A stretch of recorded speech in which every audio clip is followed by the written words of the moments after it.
আসসালামু আলাইকুম সম্মানিত দর্শক বন্ধুরা বিপ্লবের জয়কে ব্যর্থ করতে কিছু আওয়ামী লীগ কর্মী কিছু নেতাকর্মীরা ষড়যন্ত্র করছে বলে মন্তব্য করেছেন সেলিম উদ্দিন।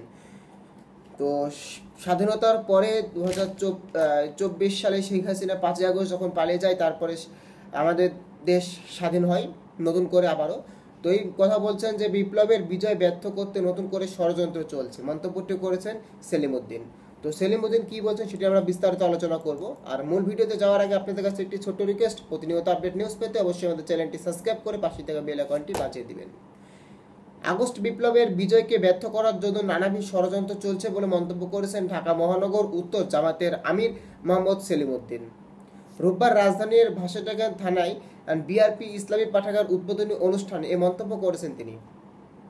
সেলিম উদ্দিন বলেন, ঐক্যবদ্ধ আন্দোলনের মাধ্যমে স্বৈরাচারী এবং ফাঁসিবাদী শক্তির পতন ঘটিয়েছে বাংলাদেশের আকাশকালে মেঘযুদ্ধ করেছে ছাত্র জনতা। আমরা আগামী দিনেও যে কোনো জালিমের মোকাবেলা সদা প্রস্তুত। আমরা এই ঐতিহাসিক বিজয়কে কোনোভাবে ব্যর্থ হতে দিতে পারি না। তাই আমাদের এখন ঐক্য হয়ে দেশ গড়ার কাজে আত্মনিয়োগ করতে হবে। তিনি বলেন, দেশে গণতন্ত্র এবং গণতান্ত্রিক মূল্যবোধ প্রতিষ্ঠার মাধ্যমে স্বৈরাচার সৃষ্ট সব জ্বালামুক্ত করে দেশকে সামনের দিকে এগিয়ে নিতে হবে। এজন্য দেশে প্রয়োজনীয় সংস্কার দরকার। সবার আগে মানুষের অধিকার প্রতিষ্ঠা আমাদেরকে করতে হবে। এজন্য জাতিকে ঐক্যবদ্ধ করার কোনো বিকল্প নেই।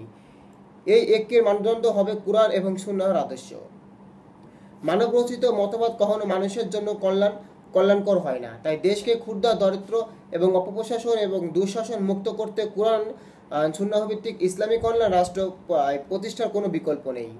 সেলিম বলেন, আগস্ট বিপ্লবের বিজয়কে ব্যর্থ করার জন্য নানাবিধ ষড়যন্ত্র চলছে।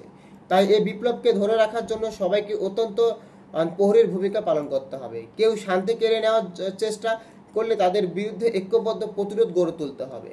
আমরা দেশের স্বাধীনতা, সার্বভৌমত্ব এবং রাষ্ট্রীয় অখণ্ডতা, ইসলাম মূল্যবোধ রক্ষা এবং দেশের 18 কোটি মানুষের সম্মান রক্ষা ঐক্যবদ্ধ বাংলাদেশ গড়তে বদ্ধপরিবার।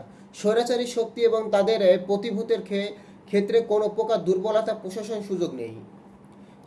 এক্ষেত্রে পাঠাগারের ঐতিহাসিক ভূমিকা পালন করতে হবে।